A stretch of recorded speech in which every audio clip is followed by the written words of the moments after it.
अरे बच्चा बात करोगी लंका चौराहा भेज देंगे तुरंत अभी। बहुत पानी लगा है, समझ में आ रहा है ना। Find its area, find its area. अब देखो ये क्वेश्चन मेरा इसी से रिलेटेड है, ये क्वेश्चन मेरा क्या है, इसी से रिलेटेड है। पहले नोट डाउन करिए, the height of equilateral triangle, the height of equilateral triangle. चलिए डू इट एवरीवन। नोट कर लिया, सॉल्व कर लिए, नोट कर लिए। Keep patience, just wait and watch. Equilateral triangle, equilateral triangle किसको बोलते हैं, बोलो कौस्तुभ स्टैंड अप, बताओ what is equilateral triangle.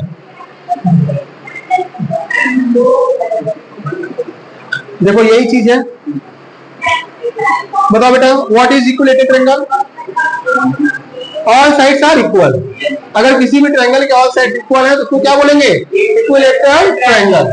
Any doubts, बैठ जाइए। अब साइलेंटली सभी लोग देखिए कैसे हम फाइंड करेंगे। इसमें हीरोज फार्मूला तो कर नहीं पाएंगे, और हीरोज फार्मूला भी यूज कर सकते हैं। इसको हम लोग हीरोज फार्मूला से भी करेंगे और फार्मूला से भी करेंगे। देखते हैं, सबसे पहले हम लोग इसको क्या करते हैं, हीरोज फार्मूला से यूज करते हैं। क्या आएगा, नहीं रॉन्ग है, इसका आंसर आएगा 12√3। क्या आएगा, 12√3। चलो देखो यहाँ पे सॉल्यूशन देखते हैं बेटा, इधर देखो। हम आपको क्या करें, अप्रोच सिखा रहे हैं। इस चैप्टर में घुसना है हमको, हीरोज फार्मूला में हमको अंदर तक देखना है कि नहीं, कैसे हम लोग इसको अप्लाई करते हैं। कहीं पर भी अब इसमें एक साइड दिया है तो किसी के मन में आएगा ही नहीं कि अरे इसमें हीरोज फार्मूला कैसे लगेगा, लेकिन लग सकता है, बोला गया है। अब इसमें साइड्स भी नहीं गिवन है, इसमें साइड्स भी नहीं गिवन है। सबसे इंपॉर्टेंट चीज, साइड्स गिवन है। जब साइड्स नहीं गिवन है तो हमको पहले साइड निकालना होगा। जब साइड निकालेंगे तब हीरोज फार्मूला यूज करेंगे। सबसे पहले देखो मेरे पास इक्विलेटरल ट्रायंगल है, तो ये इक्विलेटरल ट्रायंगल हमने बना लिया। इधर देखो सभी लोग लिखना छोड़ दो, ए बी सी। अब इसमें ऑल साइड्स मेरे क्या है बेटा, इक्वल है। ऑल साइड्स मेरे क्या है, इक्वल है। अब इसका हाइट दिया गया तो हम जानते हैं हाइट मेरा क्या होता है, ये वाली साइड जो परपेंडिकुलर लाइन ड्रॉ करते हैं मेरा क्या होता है, हाइट होता है। मान लो ये डी पॉइंट पे आज इसको क्या कर रहा है, कट कर रहा है। इक्वल साइड बोलेंगे तो ए मान लो ये है, ए मान लो ये है, और ये भी क्या होगा मेरा, ए होगा। ये लेंथ, ये लेंथ, ये लेंथ, भाई तीनों साइड्स मेरा इक्वल होगा तभी ना हम बोलेंगे कि मेरा इक्विलेटरल ट्रायंगल है। लेकिन मुझे साइड्स दिया ही नहीं है, मुझे क्या दिया है, हाइट। क्या दिया गया है, हाइट। मतलब ये वाली वैल्यू गिवन है, ये वाली वैल्यू क्या गिवन है, 6। क्या गिवन है, 6। अब हम जानते हैं अगर ये मेरा, अगर सपोज करो ये मेरा क्या ए है तो बीडी कितना होगा, कोई बता सकता है। हाँ, अगर ये पूरा साइड्स मेरा क्या है, ए है, तो ये मेरा क्या होगा, हाफ होगा। तो ए का हाफ क्या होगा, a/2। ये भी मेरा क्या होगा, a/2। अगर ये 10 सेंटीमीटर है तो 5 सेंटीमीटर ये, 5 सेंटीमीटर ये। लेकिन ये ए है तो ए का हाफ क्या करेंगे, a/2। बात समझ में आ गया। अच्छा ये परपेंडिकुलर है तो ये मेरा एंगल कितना होगा, 90 डिग्री। क्या होगा, 90 डिग्री। एक पाइथागोरस थ्योरम आप लोग जानते हो, पाइथागोरस थ्योरम। पाइथागोरस थ्योरम एक ट्रायंगल में जब हाइपोटेनस दिया हो, बेस दिया हो, परपेंडिकुलर दिया हो, तो हम लोग क्या करते हैं, पाइथागोरस थ्योरम यूज करते हैं। पाइथागोरस थ्योरम क्या होता है, हाइपोटेनस का स्क्वायर इक्वल टू बेस का स्क्वायर प्लस परपेंडिकुलर का स्क्वायर। तो सबसे पहले हम लिखते हैं इन, अब ये वाला ट्रायंगल ले लो, ये वाला ट्रायंगल ले लो, एबीडी। इन ट्रायंगल एबीडी, सबको एबीडी ट्रायंगल दिखाई दे रहा है। एबीडी में बेस मेरा ये हो गया, हाइपोटेनस मेरा ये हो गया, और ये क्या हो गया, परपेंडिकुलर। तो हम क्या लिखेंगे formula, hypotenuse square equal to square of base plus square of perpendicular. यह फार्मूला आप लोग जानती है कि नहीं, बॉयज क्लियर है ना। बोर्ड पे देखो, अभी नोट मत करो, इसलिए तुम लोग को नहीं आता है। हमारा लैंग्वेज और हम जो लिखने जा रहे हैं, ये दोनों चीज में कनेक्टिविटी होनी चाहिए, तब ना आपका कन्वे होगा। मेरा बात बोलो बेटा। अब देखो हम ट्रायंगल लिए एबीडी, क्या लिए हैं, एबीडी। एबीडी में हाइपोटेनस मेरा क्या है, कोई बता सकता है, बताओ हाइपोटेनस क्या है, उस साइड का नाम क्या होगा, कौन कौन बता सकता है, रेज योर हैंड। एबीडी में हाइपोटेनस कौन है, साइड का नाम बताओ। ए बी डी में हाइपोटेनस कौन आता है? रेज योर हैंड, बोलो बेटा। हाइपोटेनस, अरे बेटा हाइपोटेनस क्या होता है? जैसे ये ट्रायंगल है और ये 90 डिग्री है, तो इसके सामने वाली साइड क्या होती है? हाइपोटेनस। और ये क्या होता है? परपेंडिकुलर। ये क्या होता है? बेस। होता है कि नहीं? तो इस ट्रायंगल में 90 डिग्री है ना, 90 डिग्री के सामने वाली साइड ये ना है, ए भी हाइपोटेनस हुआ ना, हुआ कि नहीं? बैठो बेटा। 90 डिग्री के सामने वाली जो अपोजिट साइड होती है उसको बोलते हैं हाइपोटेनस। पढ़ी हो ना तुम लोग? क्लास 8 में पढ़ी होगे ना, 6 में भी पढ़ी होगी, 7 में भी पढ़ी होगी, 8 में भी पढ़ी होगी। बोलो। तो चलो, हाइपोटेनस की मतलब ए बी का स्क्वायर क्या होगा? ए बी का स्क्वायर इक्वल टू बेस क्या बेटा? B D. ये बेस होता है, बी डी का स्क्वायर। परपेंडिकुलर क्या है? एडी, एडी का स्क्वायर। अब चलो इसमें वैल्यू पुट करो। क्या पुट करोगे? वैल्यू। ए बी की वैल्यू क्या है? ए। क्या है? ए का स्क्वायर। बी डी की वैल्यू क्या है? A by two, A by two का स्क्वायर प्लस एडी क्या है? 6 का स्क्वायर। चलो इसको सॉल्व कर लेते हैं। ये क्या हो जाएगा? ए स्क्वायर इक्वल टू ये हो जाएगा ए स्क्वायर अपॉन 4 प्लस 36। 6 का स्क्वायर करोगे यू विल गेट 36 ना। अब इस इक्वेशन को सॉल्व कैसे करते हैं? लाइक टर्म को एक पास लाते हैं, लाइक टर्म को एक साथ लाते हैं। तो क्या हो जाएगा मेरा? इसको इधर ट्रांसपोज करो तो A square minus A square upon 4 equal to क्या हो जाएगा? 36। अच्छा, ये मेरा क्या है? मिक्स फ्रैक्शन है। क्या है? Mix fraction. अच्छा, अगर आपसे पूछा जाए कोई, आप ये बताइए 3 माइनस 1 अपॉन 4, तो आप लोग इसको कैसे सॉल्व करते हो? बेसिक है, बीएमडब्ल्यू है। ऐसे नहीं रहते हैं। क्लास 9th में हम लोग इस तरीके का अप्रोच नहीं करेंगे, डायरेक्ट सॉल्व करते हैं। इसका मल्टीप्लाई इसमें करते हैं, जो आता है फिर माइनस कर देते हैं। तो 4 में 3 का मल्टीप्लाई करो 12, 12 माइनस 1 11। इसका मतलब क्या हो जाएगा? 11 अपॉन 4। समझ में आया?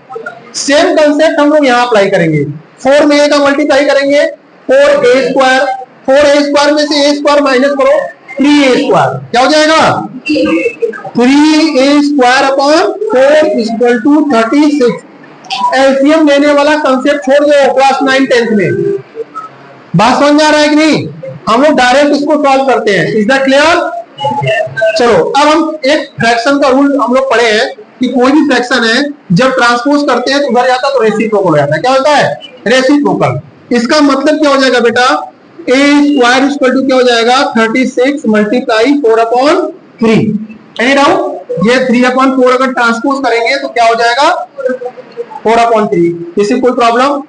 Very good. अब चलो इसको डिवाइड कर लेते हैं। कितना जाएगा? 12। कितना जाएगा? 12। ए स्क्वायर इक्वल टू क्या हो जाएगा? 12 इंटू 4। अब यहाँ पे हम लोग इसको सॉल्व कर देते हैं। ध्यान से देखो सभी लोग यहाँ पे। अब इसका हम लोग क्या करते हैं? प्राइम फैक्टर ये है। चलो ए स्क्वायर इक्वल टू जाएगा 48। क्या हो जाएगा? इसका मल्टीप्लाई करोगे। ए की वैल्यू क्या जाएगा? Under root 48। क्या हो जाएगा? Under root 48। किसी कोई प्रॉब्लम?